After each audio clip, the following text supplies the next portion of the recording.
CMOs now have to be so innovative in the playbooks that they have to bring to different roles and different positions.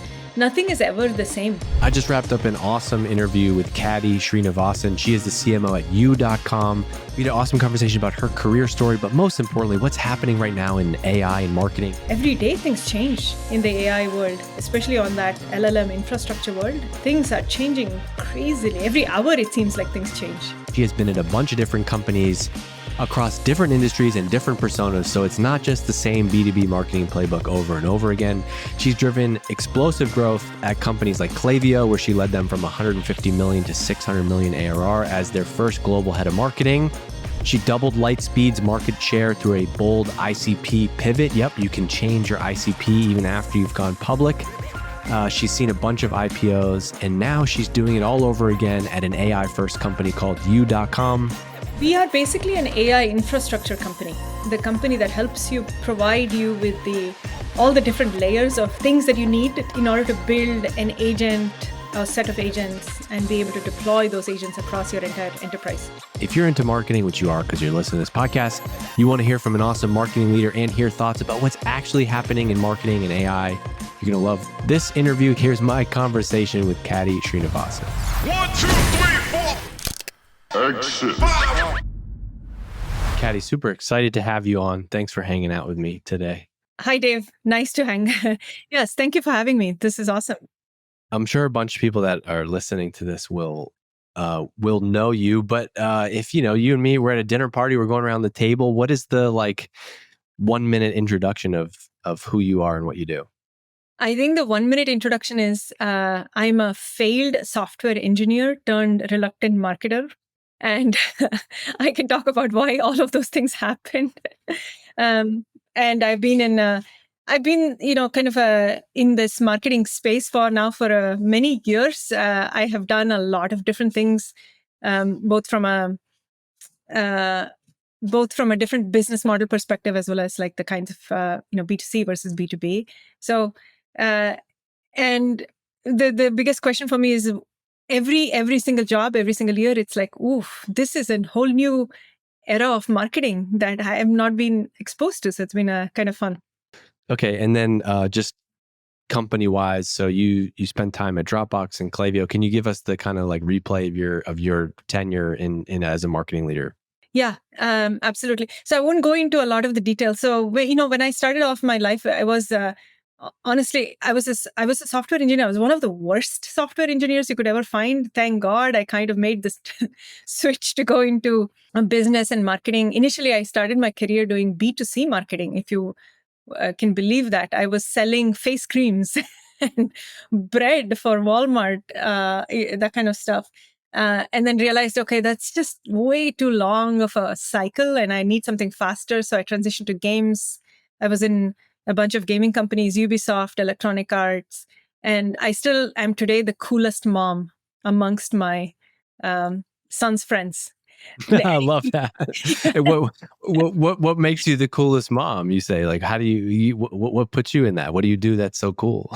Well, I absolutely boast, right, because I need the street cred amongst my kids' friends. So I tell them my name is on the FIFA mobile app, which it is, and Plants vs. Zombies. I tell them I worked on Star Wars Galaxy of Heroes. That almost invariably gets them like, oh my God, are you serious? Can you get us free stuff? That's amazing. We're not there yet. My son was asking me, what I do the other day. He's 6, and it's going to be a long path until we get there. But that's cool. Okay, and then today you're CMO at you.com. Yeah. So just to round out that journey, I went from gaming to then made the transition to tech. So I was with Dropbox and then Klaviyo and a company called Lightspeed, which is it's a public company focusing on SaaS and fintech. And then now I'm with, you.com as the chief marketing officer. What is you.com? So we are basically an AI infrastructure company. So think of us as the company that helps provide you with all the different layers of things that you need in order to build an agent, a set of agents, and be able to deploy those agents across your entire enterprise. So we think of us as like we help you scale your business, scale the AI deployments in your business, giving you custom solutions and giving you very specific, verified, accurate kind of data outputs. And just how people know we'll get there. And people know Dropbox, people know Klaviyo, people probably know Lightspeed. How long has U.com been around? We've been around about 4 years now. Okay. And people, I think in certain places, people know about U.com. I think they know our founders really well. But it is, I would say it's not yet a company where it has broad recognition like a Dropbox. Yeah, I just want to know about the domain personally. Yeah. Yeah, that's it. This domain is so interesting. And I'm sure you've seen this and heard it from the people that you're interacting with, but every day things change in the AI world, especially on that LLM infrastructure world. Things are changing crazily. Every hour it seems like things change. It's too much. Right? Sometimes you feel like, wait, how do I actually catch up? And yeah, it's too much. It's crazy. But serious question: is this? Did one of the founders like have this domain? Did they buy it later? Like to get a 3?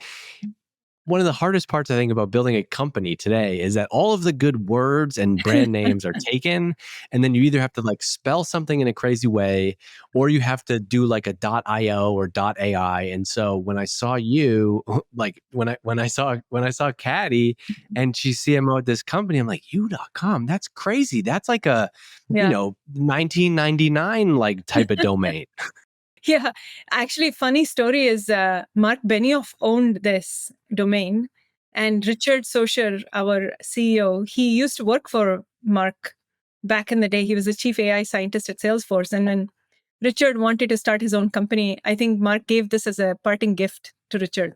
Man, what's up with all these billionaires and these domains? Have you seen this? You've seen Dharmesh? Dharmesh has done this. He's selling a Dharmesh, I just saw yesterday. He posted he had a domain that he gave to, or gave, right?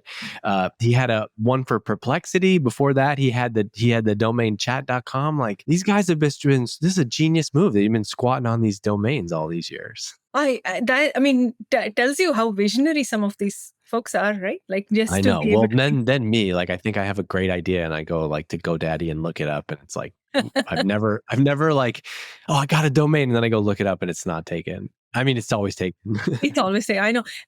I feel like all of us should just go and own our own domains. I haven't done that. Like I haven't gone in and said I need to own KadySrinivasan.com or whatever. I hope nobody takes it and then well, you shouldn't have said that now. Some jerk is going to go grab the Kady website. I got mine, DaveGearhart.com. It's great. All right. Anyway, that's a side note. So cool company. Sounds like a really cool opportunity, by the way. Like, did you lead, like, what was you were at Lightspeed for 2 years. Did you know you wanted to get into the AI space? I mean, chief AI scientist at Salesforce starts a company. They need a CMO. That sounds like the kind of, dream job for someone of your stature at this point. How'd you get there? I think, it's been interesting, right? Like the Lightspeed story for me was Lightspeed was such an incredible opportunity because it was the sort of the first time in my career that I was the officer of a public company. I was helping drive massive growth at massive scale. Like we are talking about $1 billion public company growing at 20% year over year type of a thing. And so it just kind of checked all my boxes, sort of dream come true type of a situation. What I started to realize at some point was when all of these, like you look around you in the Bay Area and you look at how many different new business models are being created and how accessible it is now to start a company with AI, I started to get the itch. And I tell people, I feel like I'm a frustrated entrepreneur because I feel like I've always wanted to start something of my own. And I was never good enough to be a coding expert. But now I'm looking at all of this and thinking, wow, I can create an app in Lovable in like 2 hours. Should I just do it? Should I just go head first? So I started thinking about it. And my intention with leaving Lightspeed was actually to start my own thing. start my own AI business, software business. For various reasons, that didn't quite work out the way I wanted it to. And then I started thinking, gosh, I need to get some more real experience in the 0 to 1 type of environment. And U.com seemed like just the perfect opportunity. Yeah, I mean that's fun. I think a lot of people with the entrepreneurial. I think a lot of great CMOs have that entrepreneurial itch. I don't think that just because you're not building your own company doesn't make you non-entrepreneurial. By the way, I was thinking of this earlier. You said you're a failed software engineer. I'm like, well, then this is great because you can just vibe code now. And if you're like, know a little bit to be dangerous, plus you can vibe code, like you can be a real engineer now. Yeah, I know. Real fake engineer. No, but you're right. I like yeah, exactly. I think you're 100% right. You get the technical capabilities that you didn't have. And as long as you can figure out how to be very clear about the business problems you're trying to sell, then there's no limit to what you're doing. And to your point, like CMOs now have to be so innovative in the playbooks that they have to bring to different roles and different positions. Nothing is ever the same. I mean, like I've spent so many years in SaaS and now working for an AI company. AI native companies have extremely different economics, different everything, growth trajectories compared to SaaS. So you All have right. to Do you hear me? really People that are everybody listening to this podcast, do you hear what she just said? Nothing is ever the same. So you can ignore anything we ever talk about. All of it is the hard part. Like there is so much, we write on LinkedIn, we have our community at Exit 5, and one of the hardest parts is like just how much nuance there is to marketing. And so what I think is super interesting about your story and your background is this like there isn't really like you said before, like you've done a bunch of different business. Every company has basically been a different business model. Every company has been a pretty much different industry. You just went from public company CMO to like starting all over again, doing, being a startup marketer. Usually when you get to this level of CMO, and I've been at companies where it's like, oh, we want the CMO who spent 20 years at Salesforce. And it's like, you've kind of had this, basically path of like reinventing yourself every 2 or 3 years. But I bet you under that, though, there are some like fundamental, and this is kind of what I want to get into, like whether it's B2B or B2C, it does see there has to be some kind of fundamentals here that have allowed you to go to multiple different companies with multiple different personas. I saw, I think with Lightspeed, I read something where you all like changed the ICP and saw, explosive growth. I want to try to dig into Kady's like marketing playbook if you have one, if we could try to unpack that a little bit. There's got to be some commonalities between all these things. Oh yeah, absolutely. And that's such a good question, Dave. I think over time I've built the mental model of what makes any kind of situation successful. And to be honest with you, there's the principles are all the same across the board. And what I mean by principles is the following, which is first, in almost every situation that I've stepped into, it's almost always been the case that you need either a stronger storytelling about what the company does, or you need to connect the product better to customers. So, and that, we kind of put the lens of product marketing or brand on top of it, but it's deeper than that. It's more about, you really have to understand who the customer is, the ICP is, and take that and really understand the job to be done that the product is doing for them, and then be able to craft a story, a narrative, a functional benefits, emotional benefits layer around it that connects the product to the market. And that's kind of job number one for a CMO. And that I've seen over and over and over, right?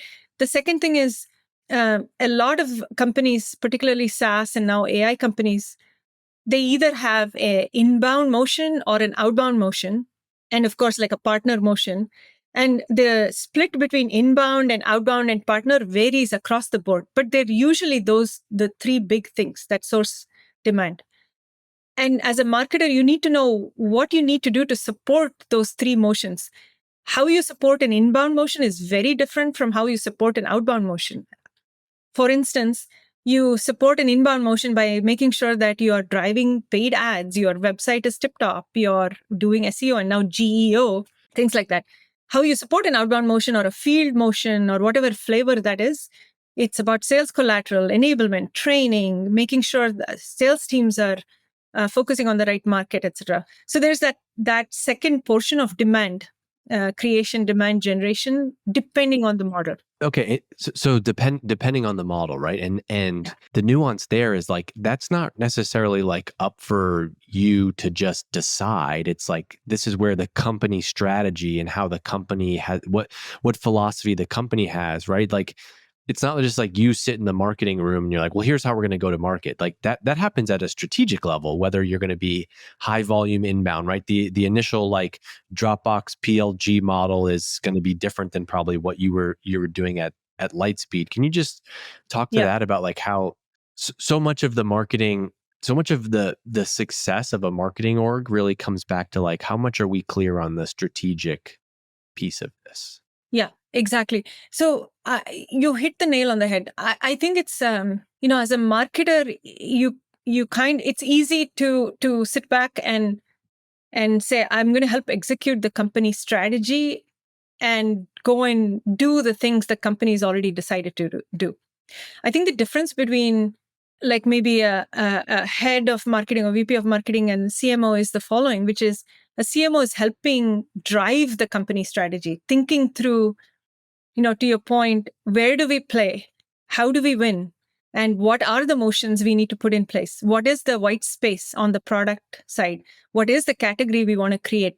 And helping drive the corporate strategy so that then you can link the marketing strategy to the corporate strategy, right? So that's kind of the, actually going back to your original question about the playbook, my third sort of thing was going to be helping drive the company strategy in a way and be kind of the glue across product, sales, customer success, and figure out like what, as a company, what are we trying to do? And this is one of the things that we did at Lightspeed was we very quickly realized that who we were selling to was just not the right sort of audience that saw value from our product. So we ended up taking a step back and saying, let's look at the market, and not from a segmentation perspective, but a geography perspective. Let's look at market share in each of these geographies, see how much we want to get to in each of these markets, then construct the right kind of tactics to go after it. So, out of it came we created a field sales motion that went after specific markets. In some cases, we continued an inbound focus. So marketing took the leadership to drive that. And I would say if there's one thing that I'd love for rising, this is what I advise a lot of heads of marketing in companies that I advise today is take a step back. Don't be too involved in the day-to-day. Take a step back and help the company think about the bigger market, the company strategy overall. I like that. I mean, I feel like whenever I try to like write answers inside of our community or give advice, it always comes back to this, the company strategy piece. And it's like, when I have somebody on like you, it's like, okay, this is somebody who's seen this and done this at a bunch of different, and I'm not talking to you, I'm lecturing the listeners right now. But it's like, this is the difference between the job of like individual contributor in marketing. And like, if you want to be the marketing executive or CMO at the company, it's like you have your marketing team, yes, but your job is to be a partner to the CEO, to CFO, to product, to sales. And then That's together we're collaborating on like, what does marketing need to do here to support this? And that's where the decisions around inbound and outbound and goals and how are we going to measure this and how are we going to create demand, or what's the strategy going to be, that's where it all comes down to. And I think That's right. Yeah. a lot of the challenges in marketing usually stem from like, well, the company wants to go this way, and then like marketing is fundamentally misaligned. So you mentioned something really interesting, right? So you go to Lightspeed, there's already probably hundreds of millions of dollars in revenue. Were they a public company when you joined there? Yeah. Yeah. Okay, so you came in as a CMO of a public company and changed the ICP. You mentioned that something wasn't working or wasn't the right fit. What were some of the like indicators there? Were deals not closing? Was like, lead volume drying up? How did you, I'm sure you didn't just like wake up one day and decide to do this really hard thing, which is change the ICP. Like what led to that? And I'm asking you because I want to help people that are listening to this maybe think about like, is there something more fundamental? Like, is marketing not working right now at my company because like we're not good at TikTok, or is it because like we have the wrong ICP? Yeah, you hit the nail on the head again. I think it's all about the ICP definition, right? Like the thing that I did at Lightspeed was the first, call it 2 months, I spend a lot of time just digging into the product. That's not the only thing, obviously, but it's really, you have to get into the guts and hearts of the product and understand what is it, why are we selling it, what's the job to be done that it's solving for customers, and more importantly, kind of what is the value that our customers are driving. And in that discovery, it became very clear to me that what we were selling was this advanced, some of these advanced features like inventory management that our customers actually, many of them wanted it, but the ones that truly wanted it had really complex operations. And they were the ones that they craved that sort of complexity around managing their complex workflows. And then when I started looking at the deals in the pipeline, it became very clear that we were trying to sell to really small merchants who didn't need all those bells and whistles. So it just, you kind of take a step back and say, wait, we are trying to sell this really amazing portfolio of features and something that helps somebody manage really complex workflows, but we are trying to sell to people that just need something super quick and dirty. There's a clear misalignment here around who our ICP is. So that kind of started this thread around who is our ICP, who really finds value. Then I did a whole deep dive into who are the customers who are saying, yes, we can refer you, we love you, that have a high NPS score. It became super clear that it was a certain kind of segment of customers, usually Michelin star restaurants, who have multiple locations, who are clearing many millions of dollars per year. And so we started to focus on that, ran a bunch of experiments. We took it market by market, created a whole set of things around it. And then suddenly it became clear, okay, this is our ICP, and we pivoted almost the entire company. But it's also, to your point, it's not a marketing issue, right? It's when you create and drive an ICP pivot, you have to make sure the sales team is aligned, customer success is aligned, product teams are aligned. So in essence, you become the quarterback of digital transformation, some kind of transformation within the company. Yeah, because like if you just change the if you just change the outside of the store and then people walk in the store and it's still the same or it doesn't match, Yeah, exactly. And I think you didn't ask me this, but when I advise a lot of rising stars, people who want to get to the CMO role, and almost invariably, the advice I give to them is, it's great to start your career as in the tactical world, meaning like you have 10 people under you, you know exactly everything that they're working on, you're in the middle of it, you know all the details. But at some point, you got to start letting go of all of the details. You cannot manage those details. And you need to step back and you need to start taking more of this kind of a cross-functional leadership role in the company that makes you kind of the glue across multiple different functions. And that's how you get to that kind of that next level where you're regarded as an executive who has a voice at the seat of the table. Are you listening? I know we're in your ears right now. Do you hear that? She's talking to you. She's talking to you right now. I know. I've been there. We used to share this when I was at Drift. There was this article by this woman called Molly Graham, I believe her name was, and it was like about letting go of your Legos, something like that. It became kind of like this internal mantra for like management and progressing through the company. It's like that if you wanna grow, you got to know what to let go. And I remember being my first time as a VP of marketing, my counterpart who was the head of product, he probably had 10, 15 years more experience than me. And so we were on the executive team together, but he, gave me a lot of advice and mentorship. And one day he pulled me aside. He's like, DG, he's like, I can tell you're really stressed right now. He's like, you gotta realize that now that you're a VP of marketing, like your job is not to do everything.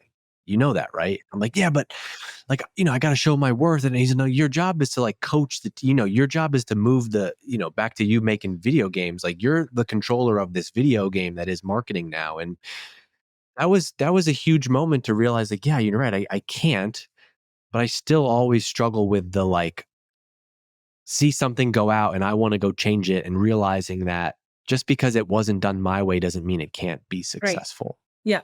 Yeah. That's such good advice, particularly as you end up growing a team. In Lightspeed, I had about 180 people.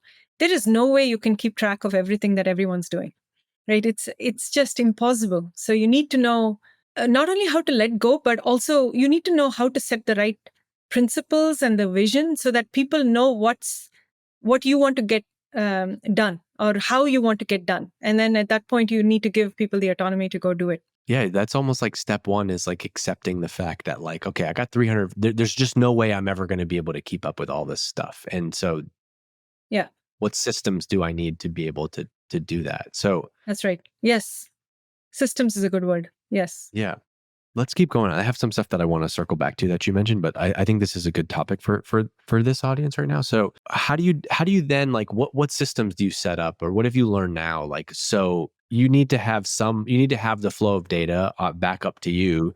What systems and have you built over the years to like help you sleep better at night, knowing that like, all right, I got 350 people on this team, or whatever it is, hundreds of people on this team. I can go to bed. Is it like a scorecard? Is it just like black and white looking at some numbers? How do you navigate that? So I mean, I think look, the data, absolutely the most critical thing, but it's also super important to know what data to focus on, right? So I would set up these weekly business reviews, monthly business reviews to look at, I'd say, the top 10 metrics that I cared about, whether it was inbound pipeline, ROAS, website traffic. There's not more than 10 things that we would track very regularly, look at how they were trending over time and what we were doing. Then on top of that, though, you have to have specific plans, right? So every quarter, for instance, I would make sure that each of my work stream owners had very clear roadmaps of what they were planning to do on a monthly basis. And then we would get back together every quarter and say, did we achieve the things that we wanted to achieve? Did it go off track? If so, what were the mitigating factors? What could we do to bring it back? So kind of do a postmortem on your roadmap every quarter. And I've stolen that idea of a roadmap from product. It's incredibly valuable. Oh, I like that. I was just thinking about this the other day. The things I think about. I think that like marketing, it's really like you have all these. I was just thinking like, what's kind of like a playbook? There isn't one playbook, but if you had one, it's like you kind of have your brand. You mentioned earlier, like the story, the brand, the identity, the who we are, why do we exist? All those fundamental things, and then I think I've been at companies where like the roadmap, having these, we call them marketable moments, or, they could be campaigns, having these kind of like regular hits, like one, I don't know if it's every 2 weeks or once a month or once a quarter, depending on the scale, but it's like, you have these two rhythms. And I don't know why I've never heard anybody say this, but it's right. There should be like the product roadmap gives guardrails for like this cadence and it forces you to ship. I love this concept of having a marketing roadmap. So you have your always on stuff, but then you kind of have this regular cadence of campaigns or themes. I love that. Yeah, that's right. And then also within the like with the concept of a roadmap, you also want to you think about what the epic is going to be for the quarter, right? What is the big thing that you want to ship every quarter, where everything sort of ladders up to that one big thing that you want to beat the drum on. And then the last one I'll say in terms of systems is I stole this from a media agency that I worked with a long time ago, but there's this idea of red threads. And what I mean by red threads is these specific things or truths about your product or your market or your category or your customers that you absolutely want to keep hammering on with everything that you do. So for you.com, for instance, one of our red threads is accuracy, because we really are the most accurate kind of search that there is. And we just want to be able to, hit on this with everything that we do. So what I tell the team is I publish these red threads, and then they can just go be as creative as possible around it. And I don't mind, as long as they are talking about these things, I don't mind what creative stuff that they come up with. So it makes it easier for me to let go of control. So you got themes, and then the roadmap, whatever you want to call it. And then QBRs, So I MBR. like that. It's like the beginning of each quarter, we're all going to hang out. We're going to agree on the like 3 to 5, key priorities for this quarter. And we're all going to, and then, 2 weeks into that, 15 things come up. I know. The plan always changes. Absolutely. Yeah. But that's part of the thing too, is as a CMO, you need to keep the team focused, right? This shit comes up. Like in a startup, especially a high growth startup, things always change. The market doesn't behave the way you want it to. Customers don't behave the way you want them to.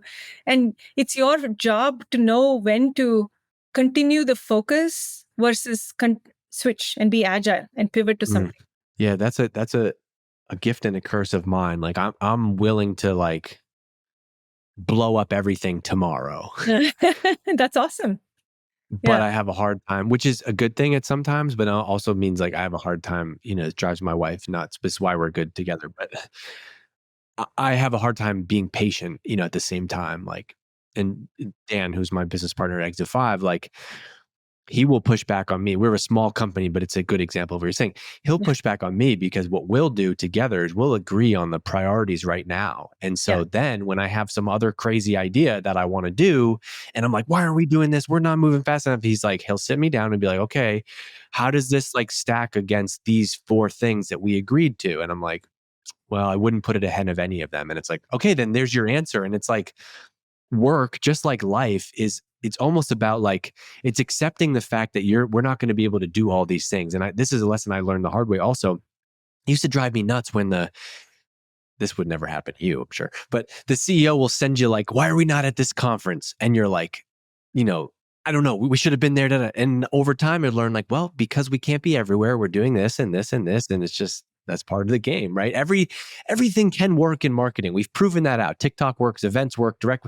Like we can say yes to everything, but like you can never make progress and survive by. Again, like, you're so right. My CEO sending me Slacks or emails in the middle of the night saying, why are we not doing this? Used to send me into a massive spiral of stress. and like this imposter syndrome of, oh my God, maybe I should have done that. Why didn't I do that? Like, just kind of used to send me into those spirals. And now with time and experience, I've realized there are ways to handle that communication and be able to talk about these are the priorities. This is why we are doing this. And now if something comes up where it's like, absolutely, we need to jump on it, we'll do it. But to reduce the whiplash on the team, you need to know when to stop the spiral and when to kind of jump on something different. Okay, so I like that. Take away that from this. People is product roadmap. What about like you've had a bunch of different industries, done bunch of different personas. Isn't there some value in just like using your brain and showing up to these companies and being like, I'm not going to go off of what I heard on some Exit 5 webinar or SaaStr webinar or Salesforce, post. Like I'm going to assess the marketing playbook that we need to build based on what's happening today. And you kind of reinvent yourself at each one of these stops. Yeah, that's almost always the case, right? Because no company is alike. To use a very cliche term, it's like every company has a snowflake go-to-market motion. In terms of whether it's a mix of an inbound, outbound, the kind of ICPs, whether it's like a mid-market or enterprise customers and how they sell to the customers, etc. So you have to go in there and be able to assess what's the current state, where is the demand coming from, where are we successful, and then figure out how to build from there. You can't come in and apply a playbook that has worked for you in the past. You also can't change too many things. You have to have the balance of what's current, what's working, and then build from there. Okay, what do we believe about AI, my friend? And I'll give you more, obviously, No, that's a humongous. I'll give you a more specific. Yeah. What is it gonna, as you're at a new company in the AI space, like, I want to know about like the marketing playbook. Earlier, you mentioned like, there's inbound, there's outbound, there's partners. You Yeah. talked about demand gen and kind of capturing demand and generating demand. What do you believe is going to change, or like what's going to be fundamentally different about the go-to-market mix than we've seen? Or maybe it's not. I don't know. Yeah. I think there's so many things where the things like GEO, absolutely, that'll change everything that we do in terms of how we create content, how we show up, what kind of things we focus on. So, okay, let me take a step back. From what I have seen so far, the things that are that AI is enabling us to do is obviously move faster on creating content if you do it in the right way, relevant content. And so, therefore, there is a little bit of an arbitrage opportunity in my mind where you can show up in a different way, especially with GEO that you didn't have before. And that I think is only possible with AI. Second, when you think about the like how you outreach customers and prospects, SDRs, AI SDRs, inbound AI inbound reps, there is something there around how you can use AI to reach massive scale if you do it in the right way. First, again, so there's like there's a lot of promise around hyper personalized outreach to prospects in micro niches, micro segments. If you do it in the right way, it takes a lot of effort, by the way, which we'll get to in a second. Thirdly, I would say I had 180 people at Lightspeed. Now it's, less than 10 people. And I would argue that there's potentially a different level of throughput and velocity I'm getting out of the 10 people than I did from 180 people. And so there's some. This is a highly sensitive topic. We should. She said the quiet part out loud, folks. I know. No, but this is again I'll talk about this in a second, but I do not believe that AI is destroying jobs. I think there's going to be new jobs that will be created. And I can tell you what those look like. So this is all the stuff that the background, the boring stuff that I think AI is helping us kind of get rid of or automate. It's not there yet where I can say it's so reliable and efficient that, man, I can do everything I can with like 2 people. It's just not there. I don't see it. Or maybe I'm not as well versed. But when you think about production scale, I feel like there are pockets where AI is production scale, but many places it's not. So I still need people to do some things. And those things are like, I still need people to think about storytelling. I still need people to think about how to use the right, put in the right prompts. I still need people to think through exactly the right kind of context they're providing to these LLMs, that kind of stuff. Yeah. I was talking to a guy yesterday.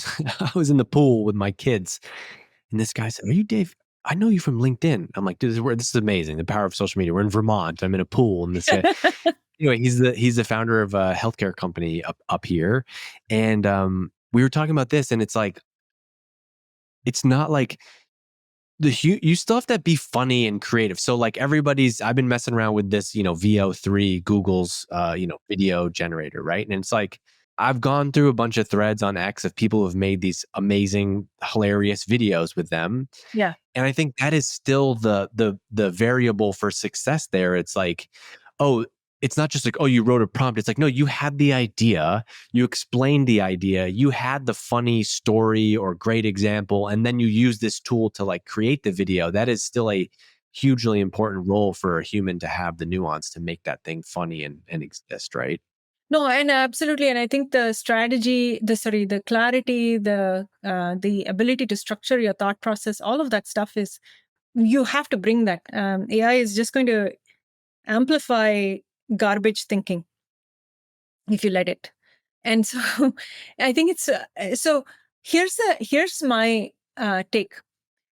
The reason why I feel like we can do more with less is, I wrote a post about it recently. I called it the multi-threaded marketer, and that kind of went viral, which is surprising to me. Nothing I write goes viral.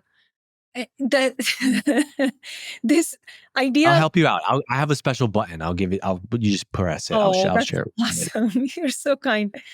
This multi-threaded marketer, the basic thesis is people can do a lot of interwoven tactics. You don't need to be a demand gen person or a content person. You need to be able to think strategically about how all of that comes together to solve problems.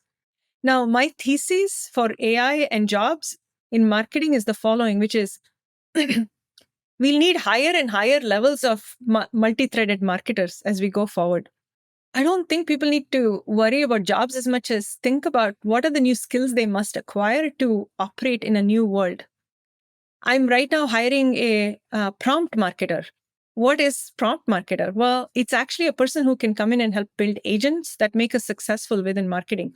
Now imagine this is one person. I can imagine a future where I have 15 prompt marketers or agent builders. And now you have to have someone who's tying all of that strategically together to make sure we are achieving our business outcomes. So a manager of marketing in the future may not be a manager of humans alone. They might be a manager of agents, models, processes, Yeah. type of a thing.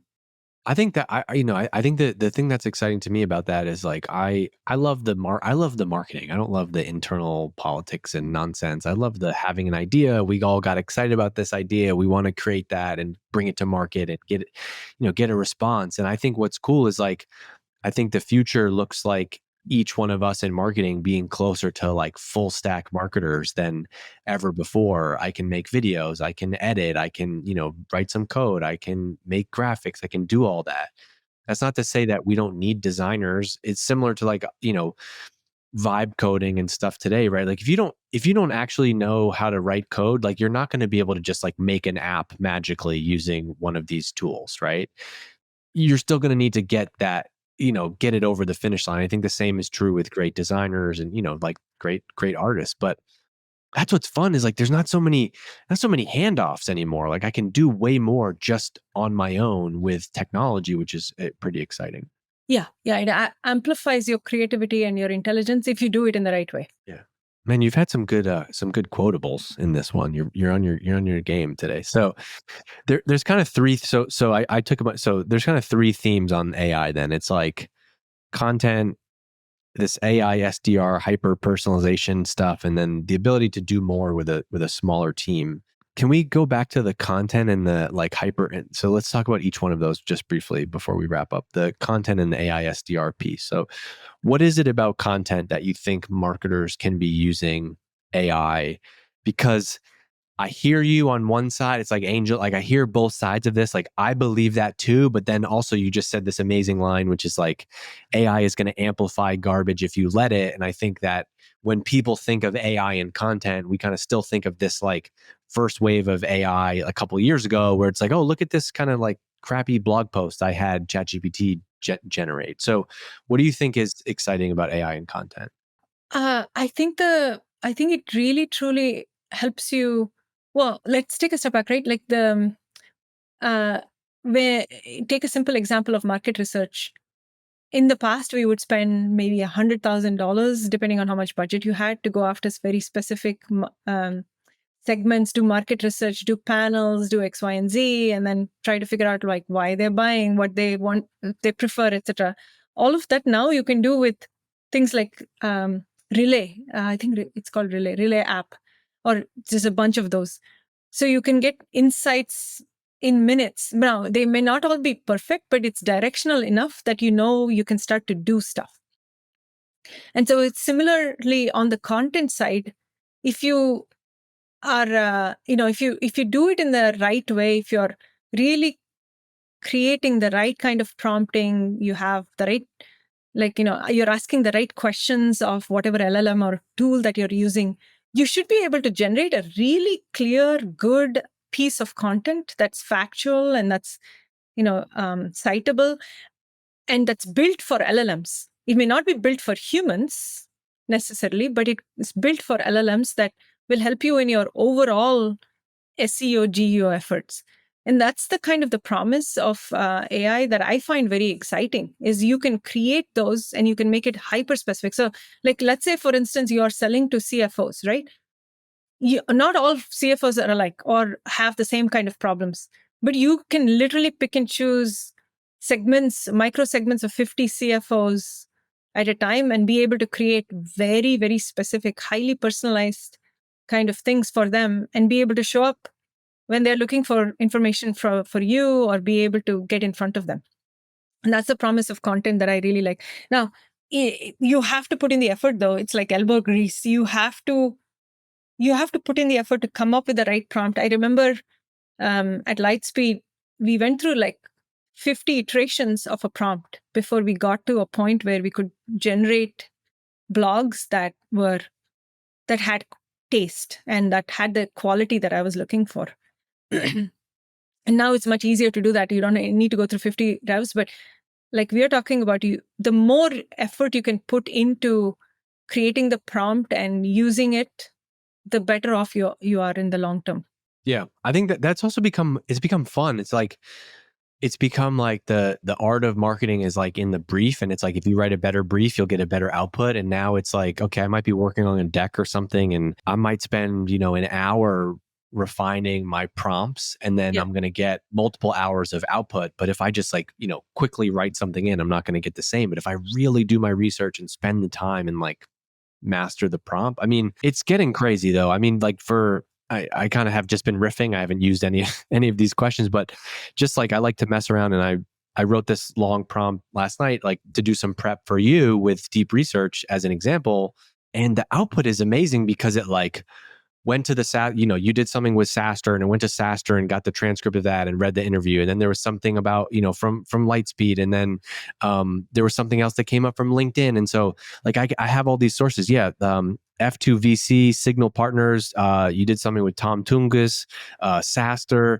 Like it was able to go to all these websites and pull in all that information. Now I can, okay, here's the things that I think I roughly want to ask Kady today. And now I can riff on that. So those things are like, are exciting, but I think the bar is low, which is you can just amplify. We got to clip that as a quote. Okay, and then what's the case for the AISD? I've only seen people kind of railing on. I haven't seen many people that believe that the AISDR thing is going to work. And I think that's only because we're just used to like getting spam from mass emails and humans. And so what's going to make it better about AISDR? And then I do see lots of smart people like yourself talking about the future is, especially as we think about things of like ABM, hyper personalized outreach. Can you talk a little bit about what you're seeing, hearing, learning there? Yeah, I think with the kind of that AISDR type of a situation, look, my thesis is that yeah, of course, nobody likes getting spam emails, but if it's email that is very relevant to you in your personal context, and that you can that sort of is very clear in terms of the value proposition it's selling, then it does create the hook that people are looking for. So imagine like, Dave, you are expanding your business and you took a lease out on a new office somewhere because you're growing so fast, right? And you get an email from, let's say, an insurance company saying, hey, we saw that you've just leased this new place. Here's some things that you need to know about the neighborhood and some questions around like insurance that you might have, et cetera, et cetera. So would you like to go deeper into it? Imagine you got that kind of an email. It's additive, it's creating value, it's specific to your context, and you most likely will at least have a quick call about it, right? And that's the kind of stuff that I think the promise of an AI SDR is, that it's able to tie a lot of different things together to give you a clear value at the time that you are thinking about it, at the time that you have the problem. I don't think we are there yet. I think the idea is there, the market is there. I don't think the technology is there yet, but I see us moving in that direction. Then there's no way something like that can happen with humans alone. Even if, as I've done in the past, hire a bunch of people in Manila to do all of that stuff, it's not going to happen. So AI is clearly the answer. It just needs to work at scale. Yeah, I can see both sides of it working out. I've seen some pretty bad outreach from humans. Right? Yeah. And so I think, mistakes have already happened anyway. It happens all the time. It still happens. We'll send out our newsletter and someone's, first name token was wrong. And your name will be like Dave Srinivasan. You're like, that's not my name. I'm Kat. That's okay. Then we update. Really those things are gonna happen. Yeah. So, and do you feel like, because you're at an AI, like you're at a company with, big AI scientist, like you're building a company in the AI space. Is the CEO and founders of the company, like, are you being pushed to do more? Like, is the marketing playbook that you're building, same with all the teams within the company, are you expected to be building like thinking AI first because that's kind of the nature of the company? Yeah, no, absolutely. I've completely changed the way I think about building a marketing organization because it's an AI first company. An example is, in the past, I would have different departments or sub departments focused on demand generation, product marketing, brand, etc.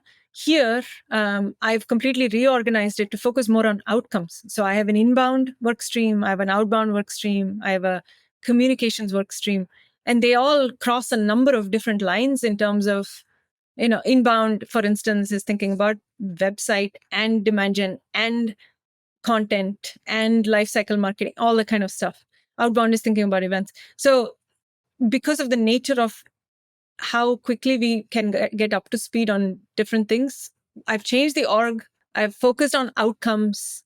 And what I'm pushing everyone to do on the marketing team is to just ship, use AI, ship faster, use as many tools as possible to kind of get to the outcomes that we need to. So yes, there is, and like you look at companies like Cursor and Lovable, and I get this question from our CEO, which is, if they are able to get to like $50 million in 6 months, they must be doing something right. So what is it that we should be doing to ship faster? And so there's always, every day, there's a question of what do we need to do to ship faster? Where do I get velocity and throughput from? How much of that do you think is product though? Like, so many of these companies have captured lightning in a bottle from like a product market fit standpoint. It's not like, it's not like Lovable, made some like viral video that like launched them and like that's why they blew up, right? Like what do these founders want us to do? I'm like, build a better product. I think we should clip this and send it to all the founders that we know. A deal. I will. This is like the bane of everyone that I talk to, like the bane of their existence right now is like, hearing that like, Gamma is doing like, 50 million in revenue and they did it in 3 months and they have like one employee and someone's niece is the intern. It's like, it's the worst. It's the worst narrative. So I know in some ways the marketers unfortunately are going to keep facing this of why aren't you doing more? Yeah. Cool. All right, well, Kady, thanks for hanging out with me. I got a bunch of great notes, bunch of great questions. Appreciate getting some of your perspective on AI. Maybe like a year from now, we'll have you back on after you've done a bunch of interesting stuff at you.com. I have a special note from a listener, friend of mine, former colleague, Lacey Berrien, says hello to you. Oh, she is the best. She is. I had to make sure we put that on the record so she'll hear it. That's amazing. I'm so glad. Thank you for having me. This was so fun, Dave. Yeah, it was great. And look, if anybody listening to this, go find Kady on LinkedIn, connect with her, send her a message, because that's the CTA that I want. That my favorite thing in the world is when someone comes on this podcast and then a couple weeks later the episode comes out and then people are like, wow, people actually listen to your podcast. So I want you to go connect with Kady, hit her up, send her DM, so then she will have to message me and be like, okay, you're right. A bunch of people did listen to that. No, I would love that. Yes. Right. Anything I can do. And also congrats on being the coolest mom around. That's a big award. Thank you.